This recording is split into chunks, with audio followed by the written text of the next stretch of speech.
আল্লাহ তাআলা বলেন, উযকুর রাব্বাকা কাসীরা। মুহাম্মদ সাল্লাল্লাহু আলাইহি সাল্লাম, আপনি আপনার প্রতিপালককে বেশি বেশি ডাকুন। ওয়াসাব্বিহ বিল আশি ওয়াল ইবকার, আর সকাল সন্ধ্যায় তাসবিহ পাঠ করুন। মুহাম্মদ সাল্লাল্লাহু আলাইহি সাল্লাম, আপনি আপনার প্রতিপালককে বেশি বেশি ডাকুন আর সকাল সন্ধ্যায় তাসবিহ পাঠ করুন। কোরআন মাজিদের অন্য জায়গায় এসেছে কাবলা তুলুই শামসি ওয়া কাবলাল গুরুব। আপনি বেশি বেশি তাসবিহ পাঠ করুন, আল্লাহকে স্মরণ করুন সূর্য ডুবার পূর্বে, সূর্য ওঠার পূর্বে, সূর্য ডুবার পূর্বে, সূর্য ওঠার পূর্বে, মাগরিবের সালাতের আগেই আর ফজরের সালাতের পরে আপনি আল্লাহকে বেশি বেশি ডাকুন, আল্লাহকে বেশি বেশি স্মরণ করুন। মহান আল্লাহ বলেন, উযকুর রাব্বাকা ফি নাফসিক, আপনি আপনার প্রতিপালককে চুপে চুপে ডাকুন, মনে মনে ডাকুন। অদুনাল জাহর বিল কওলে বিল গুদবে ওয়াল আসাল, সরবে নয় নীরবে ডাকুন। আপনি আপনার প্রতিপালককে মনে মনে ডাকুন, সরবে নয় নীরবে ডাকুন, সকালে সন্ধ্যায় ডাকুন। আপনি গাফেলদের অন্তর্ভুক্ত হবেন না। যারা আল্লাহকে ডাকে না তার অন্তর্ভুক্ত আপনি হবেন না। আপনি আপনার প্রতিপালককে মনে মনে ডাকুন, নীরবে ডাকুন, সরবে নয়, সকালে ও সন্ধ্যায় ডাকুন। আল্লাহ তাআলা বলেন, ইজনাদা রাব্বাহু নিদান খাফিয়া, যখন জাকারিয়া আলাইহিস সালাম তার প্রতিপালককে চুপে চুপে ডাকলেন, তিনি মারিয়ামের কাছে গিয়ে দেখলেন অসময়ের ফল। অসময়ের ফল দেখে তিনি ভাবলেন, আল্লাহ তাআলা যদি মারিয়ামকে অসময়ে ফল দিতে পারেন, যে সময়ের ফল নয় সেই সময়ে দেখি তার কাছে ফল, তো আমি বৃদ্ধ মানুষ, আমার স্ত্রী বন্ধা, বাচ্চা দিতে পারে না, আমার বাচ্চা নেওয়ার মতো বয়সও নেই, কিন্তু এখানে যদি যেটা ঘটা নয় সেটাও যদি ঘটে তা আমি একটু বলে দেখি না। তো তিনি চুপে চুপে গোপনে আল্লাহকে বললেন, প্রতিপালক, আমার মাথার চুল পেকে গেছে, আমার হাড় হাড্ডি দুর্বল হয়ে গেছে, আমি বৃদ্ধ মানুষ, আমার স্ত্রী বন্ধা, আমি আপনার কাছে একটা সন্তান চাইব, কিন্তু চাওয়ার মতো পথঘাট আমি দেখি না। কেন? আমার মাথার চুল পেকে গেছে, আমার হাড় হাড্ডি দুর্বল হয়ে গেছে, আমার স্ত্রী বন্ধা, কিন্তু আপনার কাছে চাইলে মানুষ নিরাশা হয় না যে? যদিও আমার চাওয়ার মতো কোনো পরিবেশ নেই, তবুও তোমার কাছে চাইলে নিরাশা হয় না মর্মে আমি বলছি, তুমি আমাকে এই বয়সে, আমার স্ত্রী বাচ্চা দিতে পারে না, এর পরেও তুমি আমাকে একটা সুসন্তান দান করো।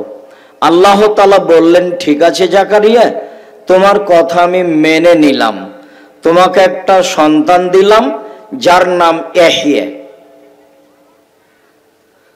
তো জাকারিয়া আলাইহিস সালাম তার প্রতিপালককে চুপে চুপে ডেকেছিলেন। আল্লাহকে ডাকুন, শুকরিয়া আদায় করুন, চুপে চুপে বলুন। আবু হুরায়রা রাদিয়াল্লাহু তাআলা আনহু বলেন, রাসূল সাল্লাল্লাহু আলাইহি ওয়াসাল্লাম বলেছেন, লা ইয়াকুদু কওমুন ইয়াযকুরুনাল্লাহ, মানুষ যখন কোনো জায়গায় বসে আল্লাহকে ডাকে তখন নাযালাত আলাইহিমুস সাকিনা, তাদের উপরে আল্লাহর পক্ষ থেকে নিরাপত্তা অবতীর্ণ হয়। ওয়া গাশিয়াতুমুর রাহমা, আল্লাহর দয়া তাদেরকে ঢেকে নেয়। ওয়া হাফাতুমুল মালায়েকা, ফেরেশতাগণ তাদেরকে ঘিরে থাকেন। ওই সময় আল্লাহ তাআলা ফেরেশতাদের সামনে গর্ব করে বলেন, এই দেখো তোমরা, এদেরকেই তোমরা সৃষ্টি করতে নিষেধ করেছিলে। আমি বলেছিলাম আমি যা জানি তোমরা তা জানো না।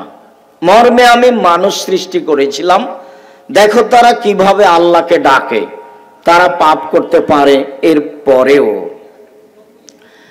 জাবের রাদিয়াল্লাহু তাআলা আনহু বলেন, রাসূল সাল্লাল্লাহু আলাইহি সাল্লাম বলেছেন, আফজালু যিকরি লা ইলাহা ইল্লাল্লাহ, সবচেয়ে উত্তম জিকির হচ্ছে লা ইলাহা ইল্লাল্লাহ, ওয়া আফজালুদ দুআয়ে আলহামদুলিল্লাহ, আর সবচেয়ে উত্তম দোয়া হচ্ছে আলহামদুলিল্লাহ।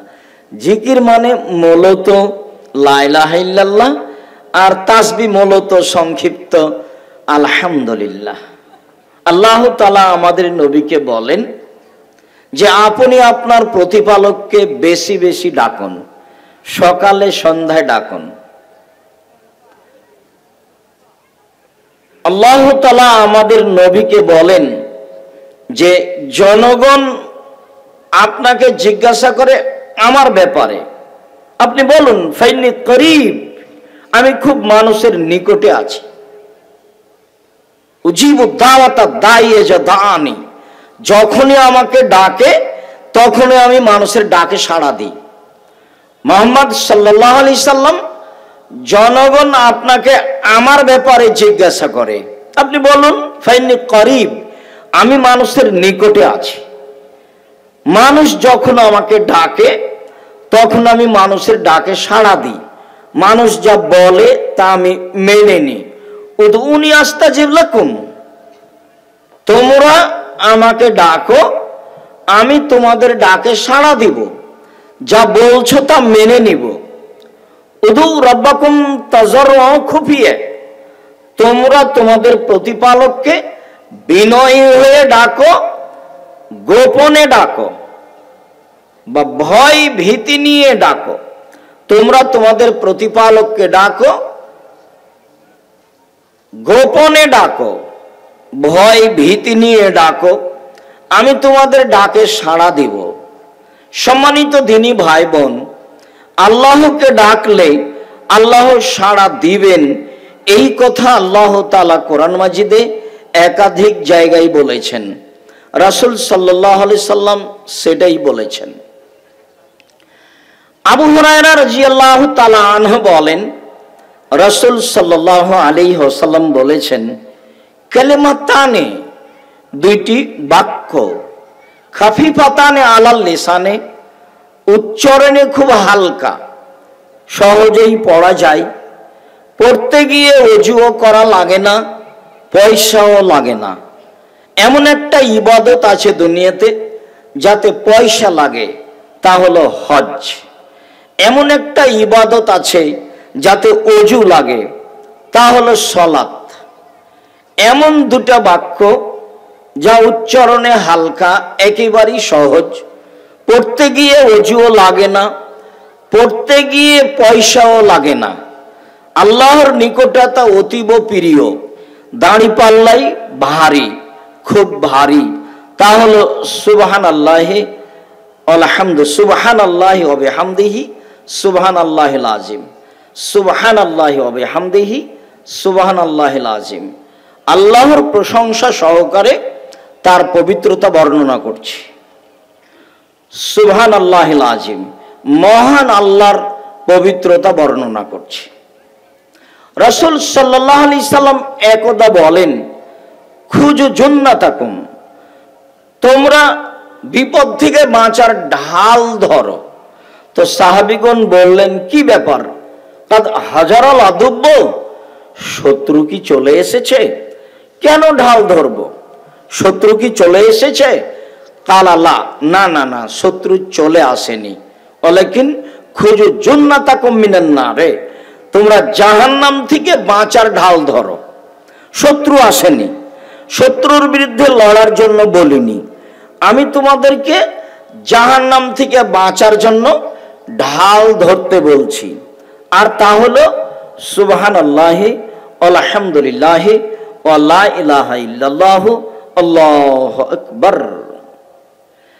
এই কালেমা চারটি বিচারের মাঠে মানুষকে সামনের দিক থেকে ঢাল হিসাবে রক্ষা করবে, আর পিছন দিক থেকে মানুষকে প্রতিবন্ধক হিসেবে রক্ষা করবে, সামনের দিক এবং পিছন দিক থেকে ঘেরে ধরবে, যাতে করে লোকটি বিপদে না পড়ে, যাতে করে সহজেই জান্নাতে যেতে পারে, জাহান্নামে না যায়। আল্লাহ তাআলা আমাদেরকে ডাকার জন্য বলেছেন, আল্লাহ তাআলা আমাদেরকে তার শুকরিয়া আদায়ের জন্য বলেছেন। আলহামদুলিল্লাহ, বহুদিন পরে হলেও, 1 বছর পরে হলেও আবারও 2025 সালের 13-14 ফেব্রুয়ারি রোজ বৃহস্পতিবার, জুমাবার, জামিয়া সালাফিয়া রূপগঞ্জ নারায়ণগঞ্জ ঢাকা এর পক্ষ থেকে সালাফি কনফারেন্সে আমরা উপস্থিত হতে পেরেছি আলহামদুলিল্লাহ। এবং দিনও আল্লাহ তাআলা পূর্ণ অনুকূলে রেখেছেন, কোনো প্রকার সমস্যা ছাড়াই, কোনো প্রকার বিপদ আপদ ছাড়াই আমরা 2025 সালের জামিয়া সালাফিয়া রূপগঞ্জ নারায়ণগঞ্জ ঢাকায় সালাফি কনফারেন্সে উপস্থিত হতে পেরেছি আলহামদুলিল্লাহ। কি দিয়ে শুকরিয়া আদায় করি, মাঝে মধ্যে সিজদা করে শুকরিয়া আদায় করার চেষ্টা করি, আলহামদুলিল্লাহ বলে মনে ধাক্কা খাই, কতদূর শুকরিয়া আদায় করলাম, হলো কি না। 2013 সালের 24শে আগস্ট রোজ মঙ্গলবার সকাল 11টার সময় বলেছিলাম, একটু উপরের দিকে কাঁঠাল গাছের নিচে আমার হাতে টাকা নাই একথাও সত্য, এখানে প্রতিষ্ঠান গড়বে একথাও সত্য, ইনশাল্লাহ গড়বেই গড়বে। কিভাবে গড়বে তা আমি জানি না, নিশ্চিত গড়বে, অবধারিত গড়বে, অবশ্যই গড়বে, ইনশাল্লাহ গড়বেই গড়বে। কি দিয়ে বুঝাই আপনাকে, আর কিভাবেই বা আল্লাহর শুকরিয়া আদায় করি, ফলাফলে বলি আলহামদুলিল্লাহ। মেয়েদের অংশ প্রায় 22 বিঘা জমির উপরে আছে, 33 শতকের বিঘাই, আর এইদিকে প্রায় ওরকমই 70-80 বিঘা হতে পারে। আর পাশে যে মসজিদের কথা দিন রাত বলি, যে 2 একর জমির উপরে, যার একতলায় 7 থেকে 10 হাজার মানুষ সালাত আদায় করতে পারবে বলে আমরা আশা করছি ইনশাআল্লাহ। তার কমের ভাগ রেডি হচ্ছে, বেশিরভাগ রেডি হতে বাকি আছে। তাতে প্রায় 2.25 কোটি টাকা পাইলিংয়ে আছে, আর ঢালাইয়ে যাবৎ প্রায় 2 কোটি টাকার মতো আছে। কিভাবে হবে তা আমি জানি না, আমি তা বুঝতেও পারি না, তবে হবে একদিন ইনশাল্লাহ, এটা আমার দৃঢ়তা কাজ করে, ইনশাল্লাহ হবেই হবে, যত পয়সারই কাজ হোক না কেন হবে ইনশাল্লাহ। আর উল্লেখ্য যে এই জন্য বেশি শুকরিয়া আদায় করি আলহামদুলিল্লাহ, জামিয়া সালাফিয়া কোনো বিত্তশালী দিয়ে চলে না, জামিয়া সালাফিয়া বিদেশি কোনো সংস্থা দিয়ে চলে না, জামিয়া সালাফিয়া সরকারি অনুদানে চলে না। আমরা আপনারা 5,000, 10,000, 50,000, 2,000, 1,000, 550 টাকা দিয়ে থাকি, সে দিয়েই চলে। কিভাবে চলে আল্লাহই ভালো জানেন, তাই শুকরিয়া আদায় করি আলহামদুলিল্লাহ। 2025 সালের 13-14 ফেব্রুয়ারি রোজ বৃহস্পতিবার, জুমাবার, 2 দিনকে সামনে রেখে সালাফি কনফারেন্সের সূচনামূলক আলোচনায় বলি, আল্লাহ তোমার শুকরিয়া আদায় করি আলহামদুলিল্লাহ। ভুল ত্রুটি মাফ করো, ভুলের ঊর্ধ্বে নয় আমরা, আমাদের ভুল দিয়ে তুমি জামিয়া সালাফের ক্ষতি করো না। আমরা দিন রাত তোমাকে বলছি, যদি কোনো জায়গাতে ভুল থাকে তাহলে সংশোধন করার সুযোগ করে দাও, সংশোধন হব ইনশাআল্লাহ। আর যদি বুঝতে না পারি, এমনিতে থেকেই যাই, তাহলেও সে দিয়ে তুমি জামিয়া সালাফের ক্ষতি করো না। আমরা চেষ্টা করি জামিয়া সালাফে একমাত্র তোমাকে সন্তুষ্ট করার জন্য এইসব কাজগুলি করা, এর বিনিময়ে কিছু গ্রহণ করি না। মর্মে যদি ভুল থেকেই যাই তাহলে ওই কাজ দিয়ে পার করে দিও, অন্তত জামিয়া সালাফের ক্ষতি করো না।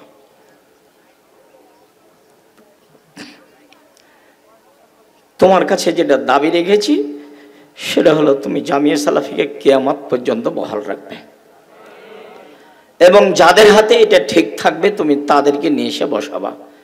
তুমি যে সর্বশক্তিমান এটা খুব বিশ্বাস করি, তোমার যে কোনো শরিক নাই এটা বিশ্বাস করি। দিনকে যেমন দিন বলি, রাত বলি না, রাতকে যেমন রাত বলি, দিন বলি না, এটার উপরে যেমন বিশ্বাস আছে তুমি যে এক অদ্বিতীয়, তোমার নাম যে আজিজ, তুমি যে পরাক্রমশালী, তুমি যে কাদির সর্বশক্তিমান, এটা বিশ্বাস করি। তোমার যে কোনো শরিক নাই এটা বিশ্বাস করি। মানুষ হিসাবে ভুল থাকলে তুমি ভুলটা ক্ষমা করে দাও, সঠিকটা করার তৌফিক দান করো। তুমি জামি সালাফে কবুল করো। একদিনের জন্য চাইনি, আর স্বাভাবিকভাবে চাইনি, ছোট কিছু চাইনি। তুমি যেহেতু ছোট নও, তুমি আল্লাহ আকবার, সব কিছুর চেয়ে বড় তুমি। তোমার কাছে চাইলে তোমার কিছু ক্ষতি হয় না, কমেও যায় না।